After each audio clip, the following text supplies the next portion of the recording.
जय शिव शंकर। आप सभी को श्रवण मास के 18वें दिन की ढेरों शुभकामनाएं। आप सुन रहे हैं श्री शिव महापुराण। प्रिय भक्तों, आप जिस भी किसी माध्यम से हमारे साथ जुड़े हैं, यूट्यूब के माध्यम से, देवभूमि ज्योतिष संस्थान के अनेकों प्लेटफॉर्म हैं जिन पर हमारी ये कथा प्रसारित होती है। आप जिस भी माध्यम से हमें सुन रहे हैं, इस कथा को देख रहे हैं, हम आपको नमस्कार करते हैं। श्रवण मास महात्म्य में ये परम कल्याणकारी शिव महापुराण आप सुन रहे हैं, जिसे हम मासिक महात्म्य के रूप में अर्थात 1 महीने में पूर्ण करेंगे। आज 18वां दिन है और 18वें दिन की कथा आप श्रवण करने जा रहे हैं। बड़ा ही उत्तम प्रसंग यहाँ पर चल रहा है। देवी सती ने आत्मदाह किया, अपने आप को अग्नि में भस्म किया, अग्नि के सुपुर्द किया। जब अग्नि में अपने आप को देवी ने स्थापित कर दिया, उसके बाद वहाँ हाहाकार मचा। वीरभद्र का प्रादुर्भाव हुआ भगवान शंकर की जटाओं से। वीरभद्र ने आके वहाँ सभी को पराजित किया और पराजित करने के बाद भगवान नारायण से उनका युद्ध हुआ, जहां भगवान नारायण को भी वीरभद्र से पराजित होना पड़ा। सभी देवता पराजित हो गए, स्वयं नारायण पराजित हो गए। जब ये वृतांत देवऋषि नारद ने सुना तो देवऋषि नारद कहते हैं कि हे ब्रह्मदेव, ऐसा कैसे हुआ? भगवान नारायण, पहली बात तो जब भगवान शंकर का अपमान हो रहा था तो वहां ठहरे ही क्यों, और ये देवतागण भी क्यों गए? दूसरा, इनको पराजित क्यों होना पड़ा? तो ब्रह्मदेव इसका कारण बताते हैं। कहते कि पूर्व काल की बात है। ऋषि दधीची ने तपस्या करी थी। ऋषि दधीची ने श्राप दिया था सभी देवताओं को और भगवान विष्णु को, और उनके श्राप के कारण ही ये भगवान शंकर के गणों से पराजित हुए। उनके श्राप का ही प्रभाव था कि जब भगवान नारायण के सामने भगवान शंकर का अपमान हो रहा था, फिर भी वो वहां ठहरे रहे, क्योंकि अगर ऐसा ना होता तो वो जो श्राप लगा था देवताओं को और नारायण को, वह फलीभूत नहीं होता। तो उस श्राप को फलीभूत होने के लिए यह सारा घटनाक्रम घटित हुआ। नारद कहते हैं, प्रभु वो क्या घटनाक्रम था जिसके कारण दधीची ने श्राप दिया? क्योंकि दधीची तो बड़े ही तेजस्वी ऋषि हैं, तो उन्होंने क्यों नारायण को और देवताओं को श्राप दिया? इसका वृतांत ब्रह्मदेव श्रवण कराते हैं, बताते हैं कि राजा शुभ और दधीची बड़े मित्र थे। दोनों में गहन मित्रता थी, पर कई बार जब माया का प्रभाव होता है प्रिय भक्तों, तो जो गहन मित्रता होती है उसमें भी द्वेष उत्पन्न हो जाता है। तो इसी प्रकार एक बार राजा शुभ ने कहा कि दधीची ऋषिवर, इस पृथ्वी पर श्रेष्ठ कौन है, राजा या ब्राह्मण? सर्वोत्तम कौन? दधीची बोले कि पुराण कहते हैं, वेद कहते हैं, ब्राह्मण ही श्रेष्ठ है, ब्राह्मण से बड़ा कोई नहीं। राजा कहते हैं, नहीं नहीं नहीं नहीं, आप अनुचित कहते हैं। राजा में ही 8 तत्व विराजमान रहते हैं, ब्राह्मण का गुण भी उसमें है, अतः राजा ही श्रेष्ठ है, ब्राह्मण नहीं। सभी देवता उसमें विराजमान हैं। इस पर जब ये बहस थी, ये तीखी हो गई, बहुत अपमान किया जब राजा ने,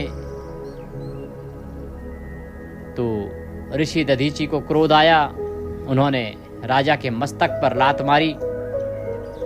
राजा क्योंकि परम शक्तिशाली थे, उन्होंने वज्र से ऋषि दधीची पर प्रहार किया। वज्र उन्हें देवराज इंद्र से मिला था, क्योंकि राजा शुभ ने दानवों के विरुद्ध युद्ध में देवताओं की सहायता की थी। तो उसी समय इंद्र ने उन्हें अपना वज्र प्रदान किया था, और उस वज्र की शक्ति के सामने ऋषि दधीची उठ नहीं पाए, उनकी अस्थियां टूट गई। तब उन्होंने अपने मित्र और परम विद्वान जिन्हें संजीवनी का ज्ञान था, ऐसे कल्याणकारी ऋषि आचार्य शुक्राचार्य को स्मरण किया। शुक्राचार्य जी आए और उन्होंने अपनी संजीवनी विद्या से कुछ ही पलों में ऋषि दधीची को पुनः वैसा ही कर दिया जैसा वो पहले थे। प्रिय भक्तों, शुक्राचार्य एकमात्र ऐसे जीव हैं या गुरु हैं जिनके पास संजीवनी विद्या है। यहां तक कि देवताओं के गुरु बृहस्पति के पास भी संजीवनी विद्या नहीं है। संजीवनी विद्या बड़ी कठिनता से तपस्या करने के बाद शुक्राचार्य ने प्राप्त की थी। फिर शुक्राचार्य ने कहा कि ऋषिवर, आप यदि अपने अपमान का बदला लेना चाहते हैं, प्रतिशोध लेना चाहते हैं, तो आप भगवान शंकर की शरण में जाइए, क्योंकि राजा शुभ को देवताओं और विष्णु का सानिध्य प्राप्त है। विष्णु के तो परम प्रिय हैं, देवताओं के प्रिय हैं। आपकी सहायता केवल भगवान शंकर ही कर सकते हैं। आप यदि शंकर की तपस्या करो तो इस संसार में उनके लिए कुछ भी अदेय नहीं है। ऐसा कुछ नहीं है जो भगवान शंकर नहीं दे सकते। तो ऋषि दधीची ने पूछा, कैसे किया जाए, क्या किया जाए? शुक्राचार्य जी ने उन्हें पूरा ज्ञान दिया महामृत्युंजय मंत्र का, कि किस प्रकार से इस मंत्र का जप करना है और ये कैसे कल्याण करेगा। इतना कह के शुक्राचार्य वहां से चले गए। उधर ऋषि दधीची शुक्राचार्य से ये नियम जानकर, विधि जानकर, रुद्राक्ष धारण करते हुए भगवान शंकर, भक्तवत्सल भगवान शिव की आराधना में जुट गए और कठिन साधना आरंभ कर दी।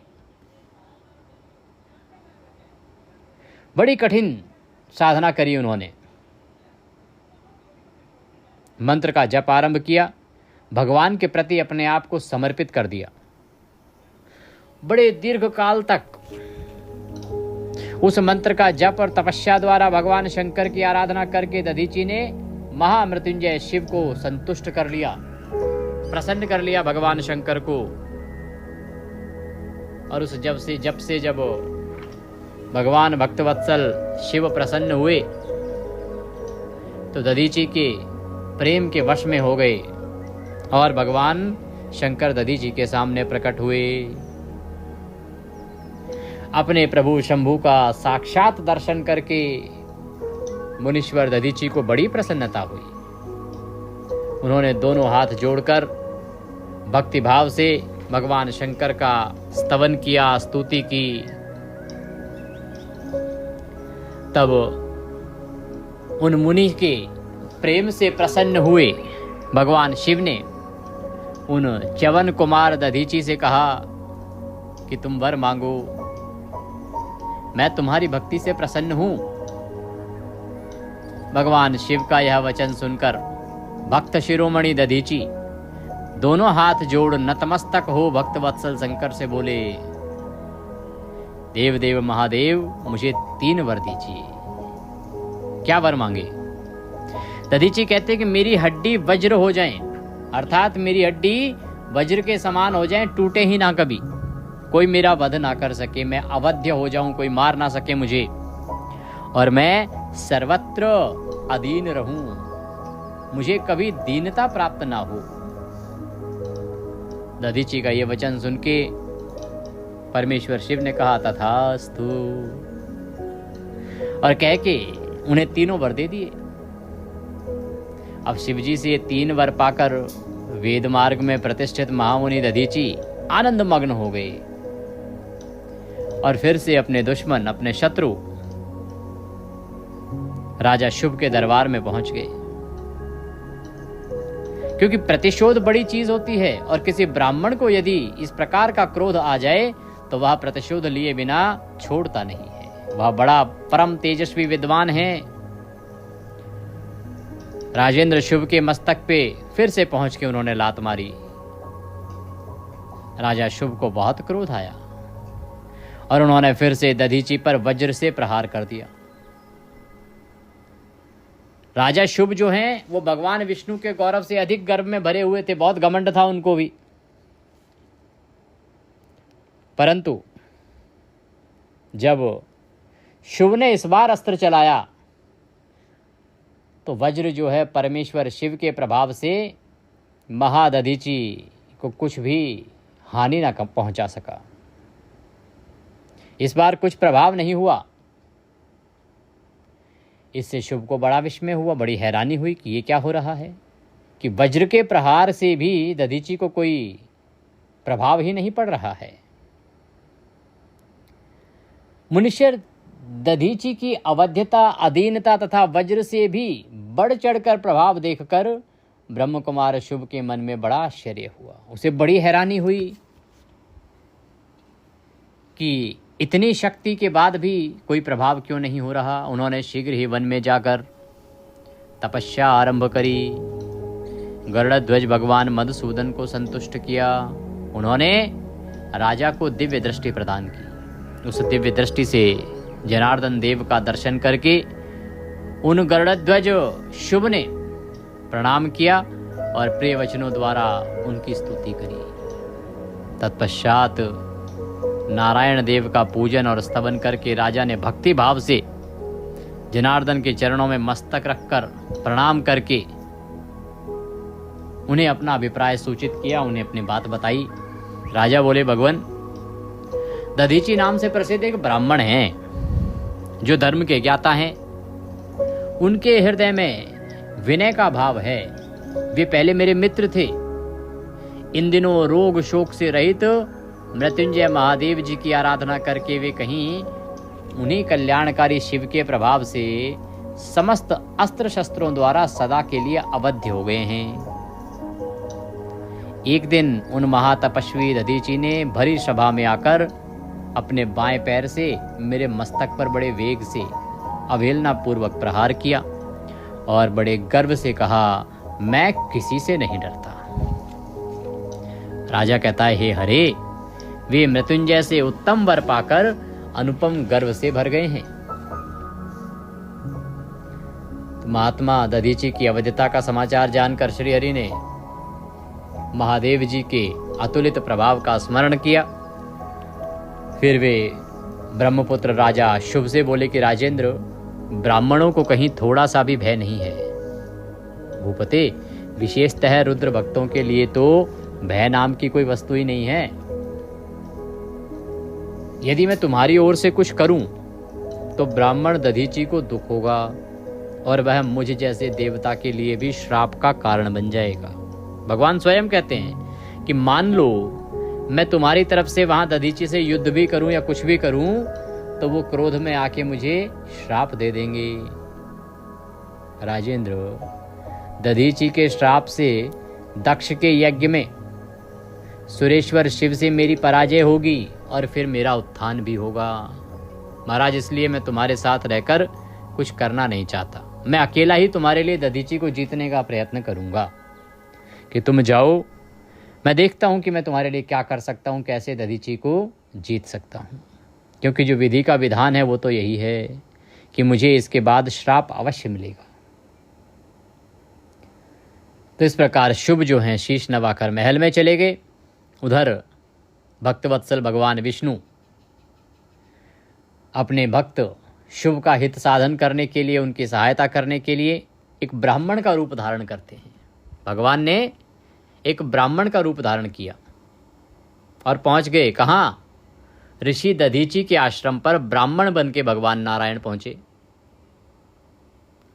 वहां उन जगत गुरु श्री हरि ने शिव भक्त शिरोमणि ब्रह्म ऋषि दधीची को प्रणाम किया और प्रणाम करके शुभ के कार्य की सिद्धि के लिए उन्होंने कहा कि भगवान शिव की आराधना में तत्पर रहने वाले अविनाशी ब्रह्म ऋषि दधीची, मैं तुमसे एक वर मांगता हूं, उसे मुझे दे दो। ऋषि ने पूछा क्या चाहिए? उन्होंने कहा जी एक वर चाहिए। अब जैसे ही इन्होंने कहा कि वर चाहिए, ऋषि विचार में पड़ गए। अब क्योंकि जो ऋषि हैं वो साधारण नहीं हैं, वो भूत भविष्य वर्तमान सब कुछ जानते हैं, त्रिकालदर्शी हैं। ये कोई साधारण ऋषि नहीं है जिनको कुछ पता ही ना हो। तो शुभ के कार्य की सिद्धि चाहने वाले देवाधिदेव श्री हरि के इस प्रकार याचना करने पर विचार करके शैव शिरोमणि दधीची भगवान विष्णु से कहने लगे कि ब्राह्मण, आप क्या चाहते हैं यह मुझे ज्ञात हो गया है। अरे आप शुभ का काम बनाने के लिए साक्षात भगवान श्री हरि यहां ब्राह्मण का रूप धारण करके आए हैं। इसमें संदेह नहीं है कि आप पूरे मायावी हैं, किंतु देवेश जनार्दन, मुझे भगवान रुद्र की कृपा से भूत भविष्य और वर्तमान तीनों अवस्थाओं का ज्ञान सदा रहता है। हे सुव्रत, मैं आपको जानता हूं, आप पापहारी श्री हरि हैं। यह ब्राह्मण का वेश छोड़िए। दुष्ट बुद्धि वाले राजा शुभ ने आपकी आराधना की है, इसलिए आप पधारे हैं ना यहाँ पे। भगवान हरे, आपकी भक्त वत्सलता को भी मैं जानता हूं। आप अपने भक्तों की मनोकामना पूर्ति के लिए कुछ भी करते हैं, पर अब ये छल छोड़िए, अपने रूप को ग्रहण कीजिए और भगवान शंकर के स्मरण में मन लगाइए, भगवान शंकर का ध्यान कीजिए। मैं भगवान शंकर की आराधना में लगा रहता हूं। ऐसी दशा में भी यदि मुझसे किसी को भय हो तो आप उसे यत्न पूर्वक सत्य की शपथ के साथ कहिए। दधीची कहते कि भाई मैं तो भगवान शंकर का भक्त हूं, ऐसी स्थिति में मुझसे किसी को क्या भय। मैं किसी का अहित करता नहीं, मैं अनुचित किसी के साथ करता नहीं। आपको सच में ऐसा लगता है कि मैं जो सदा भगवान शंकर की भक्ति में लगा रहता हूं, क्या मुझसे किसी को भय हो सकता है क्या? मेरा मन शिव के स्मरण में ही लगा रहता है, मैं कभी झूठ नहीं बोलता। इस संसार में किसी देवता या दैत्य से भी ना मुझे भय है, ना मैं डरता हूं। कहते मैं किसी देवता से नहीं डरता, ना किसी दानव से डरता हूं, मैं भगवान शंकर का भक्त हूं। जब ये सुना भगवान विष्णु ने, तो भगवान विष्णु कहते हैं कि ये दधीची, तुम बड़े उत्तम व्रत का पालन करने वाले हो। तुम्हारा भय सर्वथा नष्ट ही है, क्योंकि तुम शिव की आराधना में तत्पर रहते हो। परंतु मेरे कहने से एक बार अपने प्रतिद्वंदी राजा शुभ से जाकर कह दो कि राजेंद्र, मैं तुमसे डरता हूं। भगवान विष्णु बोले कि मैं जानता हूं कि आप डरते नहीं किसी से, आपको शिव जी की कृपा प्राप्त है, पर मेरी एक बात मानो, और जो आपका प्रतिद्वंदी राजा शुभ है ना, उससे एक बार जाके ये कह दो कि राजेंद्र, मैं आपसे डरता हूं।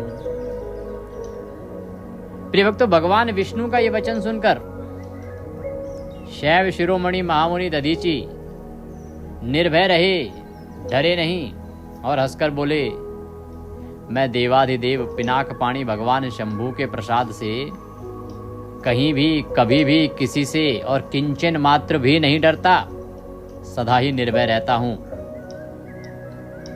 इस पर श्री हरि ने मुनि को दबाने की चेष्टा की। पहले भगवान ने प्रेम से कहा, फिर देखा कि ना ये तो मान ही ना रहे, तो थोड़ा क्रोधपूर्वक दबाने की चेष्टा करी।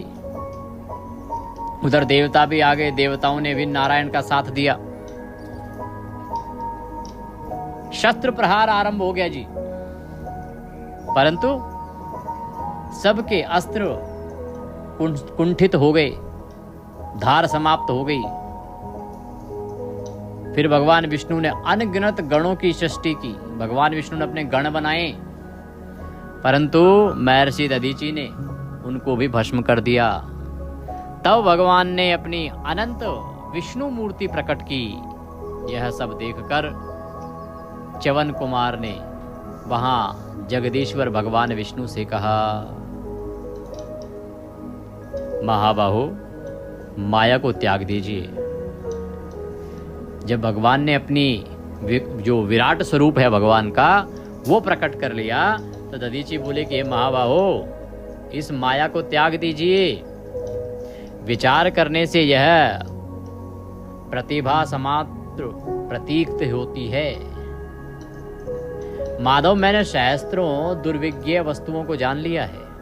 आप मुझ में अपने सहित संपूर्ण जगत को देखिए।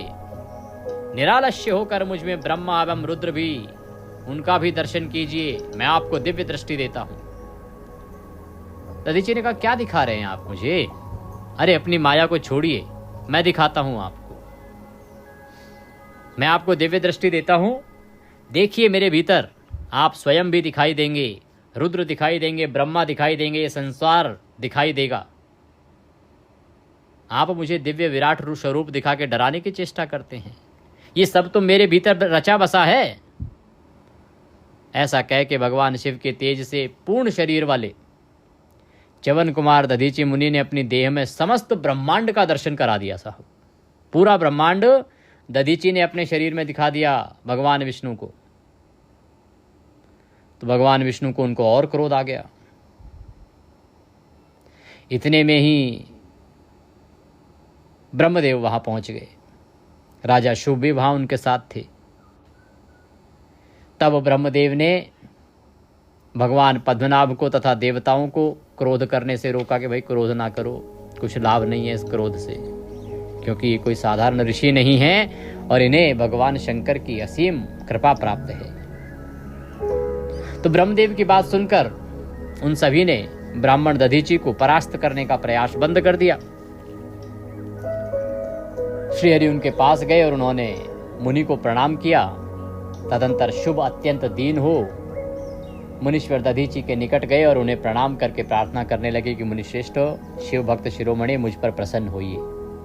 परमेश्वर, आप दुर्जनों की दृष्टि से दूर रहने वाले हैं, मुझ पर कृपा कीजिए। राजा शुभ ने जो है क्षमा याचना करी दधीची जी से। राजा शुभ की यह बात सुनकर तपस्या की निधि ब्राह्मण दधीची ने उन पर अनुग्रह किया। तत्पश्चात श्री विष्णु आदि को देखकर वे मुनि फिर से क्रोध में व्याकुल हो गए और मन ही मन शिव का स्मरण करके विष्णु और देवताओं को उन्होंने श्राप देना आरंभ कर दिया। दधीची ने कहा कि देवराज इंद्र सहित देवताओं और मुनीश्वरों, तुम लोग रुद्र की क्रोधाग्नि से विष्णु तथा अपने गणों सहित पराजित हो और ध्वस्त हो जाओ। देवताओं को इस तरह श्राप देके शुभ की ओर देखकर देवताओं और राजाओं के पूजनीय द्विजश्रेष्ठ दधीची ने, राजेंद्र, ब्राह्मण ही बली और प्रभावशाली होते हैं, ऐसा स्पष्ट रूप से कहकर ब्राह्मण दधीची ने अपने आश्रम में प्रवेश किया। तो इस प्रकार से दधीची जी ने श्राप दिया भगवान विष्णु को और देवताओं को कि तुम भगवान शंकर की क्रोधाग्नि और उनके गणों से पराजित हो जाओ और ध्वस्त हो जाओ। उसी श्राप के कारण ये घटना चक्र पूरा घटित हुआ। और राजा शुभ को कहा कि देखो, मैंने जो कहा था वही सत्य है। ब्राह्मण ही बली हैं और श्रेष्ठ हैं, राजा नहीं। उन्हीं का प्रभाव है। राजा शुभ ने भी इस बात को मान लिया। उधर भगवान विष्णु भी जब जैसे आए थे वैसे ही अपने लोक को लौट गए। तो प्रिय भक्तों, यही वह वृतांत था जिसको नारद जी के पूछने पर ब्रह्मा जी द्वारा सुनाया गया और यही वो कारण था जिसके कारण यहाँ पर सभी देवता पराजित हुए। तो नारद जी कहते हैं ये सुनने के बाद कि विधात महाप्राज्ञ, आप शिव भक्त तत्व का साक्षात्कार कराने वाले, आपने यह बड़ी अद्भुत रमणीय शिवलीला सुनाई है। तात वीरभद्र जब दक्ष के यज्ञ का विनाश करके कैलाश पर्वत पर चले गए तब क्या हुआ, अब यह बताइए। नारद जी कहते हैं आगे का वृतांत तो सुनाइए। ये बड़ा उत्तम प्रसंग आपने बताया, कारण बताया कि क्यों ये घटना चक्र घटित हुआ। पर भगवान, ये जो वहाँ पर घटित हुआ उसके बाद आगे क्या हुआ? ब्रह्मा जी कहते हैं कि रुद्रदेव सैनिकों ने जिनके अंग भंग कर दिए थे, वे समस्त पराजित देवता और मुनि उस समय मेरे लोक में आए, अर्थात ब्रह्मा जी के लोक में आए। वहाँ ब्रह्मदेव को नमस्कार करके सबने बारंबार उनका स्तवन किया। फिर अपने विशेष क्लेश को पूर्ण रूप से सुनाया। उसे सुनकर ब्रह्मदेव को बड़ी पीड़ा हुई और अत्यंत चिंतित हुए। फिर ब्रह्मदेव उन देवताओं के कष्टों को दूर करने के उद्देश्य से विचार करने लगे और उन्होंने भगवान नारायण का ध्यान किया। भगवान नारायण की आज्ञा पाकर देवताओं को साथ लेके ब्रह्मदेव क्षीर सागर में भगवान नारायण के धाम पहुंचे।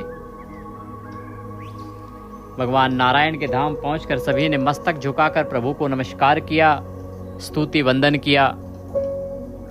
भगवान के सामने सर झुका के खड़े हो गए और सभी देवताओं के इस पीड़ा को ब्रह्मदेव स्वयं भगवान नारायण के सामने प्रस्तुत करने लगे। ब्रह्मदेव ने सब बयां किया कि प्रभु, इस प्रकार से संपूर्ण यज्ञ का विध्वंस हुआ, यज्ञ का बुरा हाल हमने देखा, देवताओं को पराजित होना पड़ा। अब आप इसका उद्धार कीजिए। हे नारायण, आप ही मार्ग दिखाइए कि आगे हमें क्या करना चाहिए, इसका क्या हल है, कैसे यह ठीक हो सकता है। यह सुनकर नारायण कहते हैं कि हे देवताओं, हम सब ने भगवान शंकर का अपराध किया है।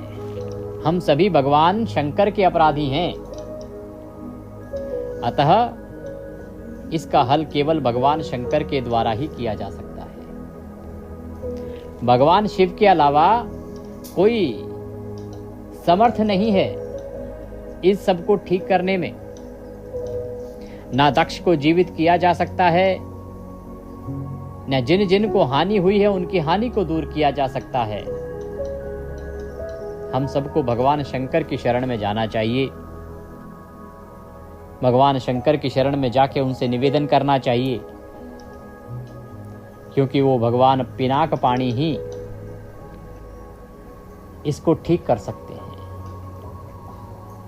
और मैं स्वयं तुम्हारे साथ चलूंगा। तुम सब लोगों के साथ शिव के निवास स्थान पर मैं चलूंगा और उनसे मैं भी क्षमा मांगूंगा।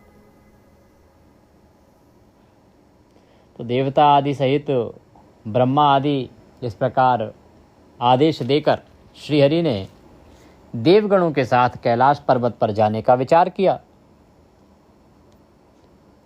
तदंतर देवता, मुनि, प्रजापति आदि जिनके स्वरूप ही हैं, वे श्रीहरि उन सबको साथ लेकर अपने वैकुंठ धाम से निकलते हैं और भगवान शिव के शुभ निवास गिरिश्रेष्ठ कैलाश को चले जाते हैं। कैलाश भगवान शिव को सदा ही अत्यंत प्रिय है। प्रिय भक्तों, मनुष्यों से भिन्न किन्नर अप्सराएं और योग सिद्ध महात्मा पुरुष उसका भली भांति सेवन करते हैं, तथा वह पर्वत बहुत ऊंचा है। उसके निकट रुद्रदेव के मित्र कुबेर की अलका नामक पुरी है, जिसका वर्णन आप पीछे सुन चुके हैं। वो बड़ी महादिव्य और रमणीय पुरी है, जिसे सब देवताओं ने देखा। उस पुरी के पास ही सौगंधिक वन भी है, और देवताओं की दृष्टि में वह भी आया, जो सब प्रकार के वृक्षों से हरा भरा है एवं दिव्य है। उसके भीतर सर्वत्र सुगंध फैलाने वाले सौगंधिक नामक कमल खिले हुए थे। उसके बाहरी भाग में नंदा और अलकनंदा, ये दो अत्यंत पावन दिव्य सरिताएं बहती हैं, जो दर्शन मात्र से ही प्राणियों के पाप हर लेती हैं। और यक्षराज कुबेर की अलकापुरी और सौगंधिक वन को पीछे छोड़कर आगे बढ़ते हुए देवताओं ने थोड़ी ही दूर पर शंकर जी के वट वृक्ष को देखा। उसने चारों ओर अपनी अविचल छाया फैला रखी थी। वह वृक्ष 100 योजन ऊंचा था। जिस वट वृक्ष के नीचे भगवान शंकर तपस्या करते हैं, साधना करते हैं, बैठते हैं, वो 100 योजन ऊंचा था। उस पर कोई घोंसला नहीं था। और ग्रीष्म का ताप तो उससे सदा दूर ही रहता था। ग्रीष्म का ताप नहीं पड़ता था। बड़े पुण्यात्मा पुरुषों को ही उसके दर्शन हो सकते थे। वह परम रमणीय और अत्यंत पावन है। वह दिव्य वृक्ष भगवान शंभु का योग स्थल है। वहीं पर भगवान योग करते हैं। योगियों के द्वारा सेव्य और परम उत्तम है। मुमुक्षुओं के आश्रयभूत उस महायोग में वट वृक्ष के नीचे विष्णु आदि सब देवताओं ने भगवान शंकर को विराजमान देखा। सनकादि जो सदा शिव भक्ति में तत्पर रहने वाले और शांत हैं, बड़ी प्रसन्नता के साथ उनकी सेवा में बैठे हुए थे। भगवान शिव का श्री विग्रह परम शांत दिखाई देता था। उनकी सखा कुबेर, जो गुहों और राक्षसों के स्वामी हैं, अपने सेवक गणों तथा कुटुंबी जनों के साथ सदा विशेष रूप से उनकी सेवा किया करते हैं। वे परमेश्वर शिव उस समय तपस्वी जनों को परम प्रिय लगने वाला सुंदर रूप धारण किए हुए बैठे थे। भस्मादि से उनके अंगों की बड़ी शोभा हो रही थी। ब्रह्मदेव कहते हैं कि शिव अपने भक्त वत्सल स्वभाव के कारण सारे संसार के सुहृद हैं। तो इस प्रकार से भगवान वहां बैठे हैं, तभी देवगण वहां पहुंच जाते हैं। सभी देवगण भगवान को शीश झुकाते हैं, शिव के दर्शन करते हैं। हाथ जोड़कर मस्तक झुकाकर तुरंत उनके चरणों में प्रणाम किया। भगवान विष्णु सभी देवता और ब्रह्मदेव आदि को आया देखकर भगवान रुद्र उठकर खड़े हो गए। उन्होंने सिर झुकाकर उन्हें प्रणाम भी किया। फिर विष्णु आदि सब देवताओं ने जब भगवान शिव को प्रणाम कर लिया, तब उन्होंने नमस्कार किया। और ठीक उसी तरह जैसे लोगों को उत्तम गति प्रदान करने वाले भगवान विष्णु प्रजापति कश्यप को प्रणाम करते हैं, उन्होंने भी उसी नियम का पालन किया। तब भगवान श्रीहरि आदर पूर्वक वार्तालाप आरंभ करते हैं। भगवान शंकर के सामने अपना विषय रखते हैं। भगवान शंकर की बड़े ही विनय भाव से स्तुति करते हैं। आप मृत्युंजय हैं, शुक भी आपका ही रूप है, आप त्रिगुण एवं गुणात्मा हैं, चंद्रमा सूर्य और अग्नि आपके नेत्र हैं, आप सबके कारण तथा धर्म मर्यादा स्वरूप हैं, आपको नमस्कार है। भांति भांति से भगवान शंकर की स्तुति करते हैं। ऐसा कह के ब्रह्मा के साथ सभी देवता अपराध क्षमा कराने के लिए उद्यत होकर हाथ जोड़कर भूमि पर दंड के समान पड़ जाते हैं। ब्रह्मा जी कहते हैं कि नारद, मुझ ब्रह्मा, लोकपाल और प्रजापति मुनियों सहित श्री विष्णु के अनुनय विनय करने पर परमेश्वर शिव प्रसन्न हो गए और देवताओं को आश्वासन दिए हंसकर उन पर परम अनुग्रह करते हुए करुणानिधि परमेश्वर शिव ने कहा कि सूर्यश्रेष्ठ ब्रह्मा और विष्णुदेव, आप दोनों सावधान होकर मेरी बात सुने। मैं सच्ची बात कहता हूं, आप दोनों की सभी बातों को मैंने सदा ही माना है। दक्ष के यज्ञ का यह विध्वंस मैंने नहीं किया है। दक्ष स्वयं ही दूसरों से द्वेष करते हैं और दूसरों के प्रति जैसा बर्ताव किया जाएगा वह अपने लिए ही फलित होगा। अतः ऐसा कर्म कभी नहीं करना चाहिए जो दूसरों को कष्ट देने वाला हो। दक्ष का मस्तक जल गया है, इसीलिए इनके सिर के स्थान में बकरे का सिर जोड़ दिया जाए। भग देवता मित्र की आंख से अपने यज्ञ भाग को देखें। तात पूषा नामक देवता जिनके दांत टूट गए हैं, यजमान के दांतों से भली भांति पीसे गए यज्ञ अन्न का भक्षण करें। यह मैंने सच्ची बात बता दी। मेरा विरोध करने वाले भृगु की दाढ़ी के स्थान में बकरे की दाढ़ी लगा दी जाए। और शेष सभी देवताओं जिन्होंने मुझे यज्ञ भाग के रूप में यज्ञ की अवशिष्ट वस्तुएं दी हैं, सारे अंग पहले की भांति ठीक हो जाएं।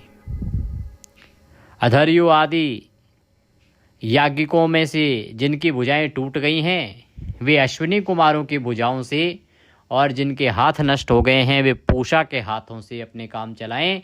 यह मैंने आप लोगों के प्रेमवश कहा है। भगवान शंकर सभी देवताओं के स्तुति करने पर उनका समाधान करते हैं। ऐसा कहकर देवता अनुसरण करने वाले सुर सम्राट चराचरपति दयालु महेश्वर महादेव जी चुप हो गए। भगवान शंकर की यह बात सुनकर विष्णु और ब्रह्मा सहित संपूर्ण देवता संतुष्ट हो तत्काल साधुवाद देने लगे।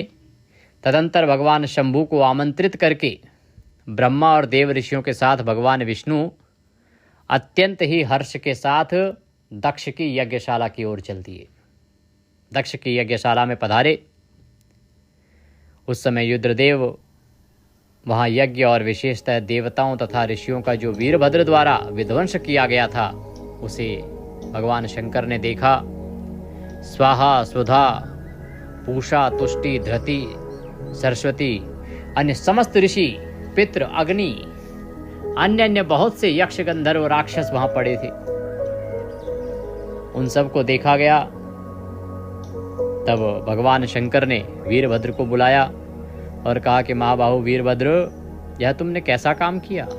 तात तुमने थोड़ी ही देर में देवता ऋषि आदि को बड़ा भारी दंड दे दिया। वत्स, जिसने ऐसा द्रोहपूर्ण कार्य किया, इस विलक्षण यज्ञ का आयोजन किया और जिसे ऐसा फल मिला, उस दक्ष को तुम शीघ्र यहाँ ले आओ। भगवान शंकर के ऐसा कहने पर वीरभद्र ने बड़ी उतावली के साथ दक्ष का धड़ लाकर उनके सामने रख दिया। दक्ष के उस शव को सिर से रहित देख लोक कल्याणकारी भगवान शंकर ने वीरभद्र से कहा कि दक्ष का सिर कहाँ है? तो प्रभावशाली वीरभद्र ने कहा, प्रभु शंकर, मैंने तो उसे उसी समय दक्ष के सिर को आग में होम कर दिया। वीरभद्र की यह बात सुनकर भगवान शंकर ने देवताओं को प्रसन्नता पूर्वक वैसी ही आज्ञा दी जो पहले दे रखी थी। भगवान भव ने उस समय जो कुछ कहा उसकी ब्रह्मा के द्वारा पूर्ति कराकर श्रीहरि आदि सब देवताओं ने भृगु आदि सबको शीघ्र ही ठीक कर दिया। जैसा जैसा भगवान ने पहले कहा था वैसे वैसे ही कर दिया। और तदंतर शंभु के आदेश से प्रजापति के धड़ के साथ यज्ञ पशु बकरे का सिर जोड़ दिया गया। उस सिर के जोड़े जाते ही शंभु की शुभ दृष्टि पड़ने से प्रजापति के शरीर में प्राण आ गए और वह पहले की भांति तत्काल ही उठ खड़ा हुआ। लेकिन जैसे ही प्रभु का स्पर्श हुआ, प्रभु को देखा, तो उसके मन में भगवान के प्रति अत्यंत करुणा उत्पन्न हो गई, प्रेम उत्पन्न हो गया। अब वह भगवान का परम भक्त हो गया। भगवान को बारंबार प्रणाम करने लगा, क्षमा याचना करने लगा और भगवान शंकर की महिमा गाते हुए बारंबार प्रणाम किया। फिर कहा, परमेश्वर, आपने ब्रह्मा होकर सबसे पहले आत्म तत्व का ज्ञान प्राप्त करने के लिए अपने मुख से विद्या, तप और व्रत धारण करने वाले ब्राह्मणों को उत्पन्न किया था। जैसे ग्वाला लाठी लेकर गौं की रक्षा करता है, उसी प्रकार मर्यादा का पालन करने वाले आप महेश्वर दंड धारण किए उन साधु ब्राह्मणों की सभी विपत्तियों से रक्षा करते हैं। मैंने दुर्वचन रूपी बाणों से आप परमेश्वर को बींध डाला था, फिर भी आप मुझ पर अनुग्रह करने के लिए यहाँ आ गए। बोला दक्ष कि मैंने आपका कितना अपमान किया, फिर भी देखिए आप मेरा कल्याण करने के लिए यहाँ पे आ गए, ये तो बड़ी हर्ष की बात है। हे भक्तवत्सल दीनबंधु, हे शंभु, मुझ में आपको प्रसन्न करने के लिए कोई गुण नहीं है भगवन। आप षड्विध ऐश्वर्य से संपन्न परात्पर परमात्मा हैं, अतः अपने ही बहुमूल्य उदारता पूर्ण वर्ताव से मुझ पर संतुष्ट हो जाइए। इस प्रकार भगवान से क्षमा याचना करते हुए और भगवान को बारंबार प्रणाम करते हुए निवेदन करता है, प्रभु मेरे ऊपर कृपा करो और मुझ पर संतुष्ट हो। तो भगवान शंकर जो हैं उन पर संतुष्ट होते हैं। फिर वह भगवान शंकर से ज्ञान और भक्ति की श्रेष्ठता का ज्ञान प्राप्त करता है। भगवान शंकर के द्वारा उसे ज्ञान प्रदान किया जाता है और इस प्रकार यह सती खंड जो है श्री शिव महापुराण में पूर्ण होता है। बोले शंकर भगवान की जय। प्रिय भक्तों, भगवान शंकर कहते हैं कि जो भक्तिमान पुरुष भक्तिभाव से लोगों को यह कथा सुनाता है, वह इस लोक में संपूर्ण फलों का फल पाकर परलोक में परम गति को प्राप्त करता है। और जो प्रेम पूर्वक इस कथा को, इस सती खंड को सुनता है, परमेश्वर शंकर की कृपा से उसका उद्धार हो जाता है। बोले शंकर भगवान की जय।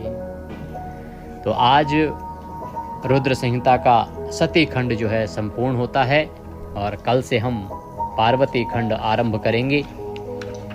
आगे भगवान की जो भी लीलाएं होती हैं उनका आप श्रवण करते हुए आगे बढ़ेंगे। अब हमारे पास बहुत अधिक समय बचा नहीं है श्रवण मास में। आज 18वां दिन हो गया है और इसके बाद कुछ 12 दिन की कथा और रह गई है। तो आप प्रतिदिन अवश्य लाभ लें। और शुक्ल पक्ष चल रहा है, शुक्ल पक्ष में तो महिमा और अधिक है श्रवण मास की। अब तो पूरे भारतवर्ष में सावन आरंभ हो गया है। अभी तक तो केवल उत्तर भारत में श्रावण मास था, दक्षिण भारत में नहीं, पर अब दक्षिण भारत में भी सावन की शुरुआत हो गई है। तो प्रतिदिन श्रवण मास महात्म्य भी सुने और शिव महापुराण सुने, लाभ लें, क्योंकि ये समय बार बार नहीं आता। सावन में शिव महापुराण सुनने का जो पुण्य है वो कभी और मिलता नहीं है। तो उद्धार करें अपना। और जो एक बड़ी तिथि आ रही है, कल ही है, कल विशेष रूप से बताऊं आपको तो सिंह की संक्रांति है। इसे विष्णुपदी संक्रांति भी कहते हैं। इसकी महिमा बहुत है पुराणों में। कल मंत्र जप अवश्य करना, दान अवश्य करना और कल के दिन आपको पितरों का तर्पण अवश्य करना चाहिए। ये कल्याणकारी कर्म हैं कल के लिए, ये आपको अवश्य करने हैं। कल नाग पूजन भी होगा, नाग पंचमी का दिन है और कल सावन का सोमवार भी है। बहुत बड़ा दिन है। शुक्ल पक्ष का सावन का सोमवार सभी मनोरथों को पूर्ण करने वाला है। इससे संबंधित एक वीडियो मैंने अपलोड किया है कि तीनों बड़े उत्तम अवसर एक ही दिन आ रहे हैं, कैसे इनका लाभ लें, क्या करें क्या ना करें, उस वीडियो को अवश्य देख लीजिएगा। आज की कथा के निमित्त दक्षिणा आदि कुछ भी अर्पित करना चाहते हैं तो आपके स्क्रीन पर एक QR कोड आ रहा होगा, उसको स्कैन करके उस पर भेज सकते हैं। और प्रिय भक्तों, यदि आप हमारे साथ WhatsApp पे जुड़ना चाहते हैं जिससे कि आपको सभी जानकारियाँ सीधे मोबाइल पर आती रहें, प्रतिदिन की कथाएं मोबाइल पर आती रहें, कौन सा व्रत त्यौहार कब किया जाएगा, कैसे किया जाएगा, इसकी जानकारी सीधी मोबाइल पर आती रहे, तो आपके स्क्रीन पर एक नंबर आ रहा होगा 900 से, उस पर अभी WhatsApp मैसेज कीजिए, लिखिए अपना नाम और कहिए कि आप सभी व्रत त्यौहार की जानकारी पाना चाहते हैं। तो हम आपको अपने साथ ऐड करेंगे और फिर आपको सब जानकारियाँ मोबाइल पर आती रहेंगी। ये सुविधा आपके लिए निःशुल्क है, आप इसका लाभ अवश्य लीजिए।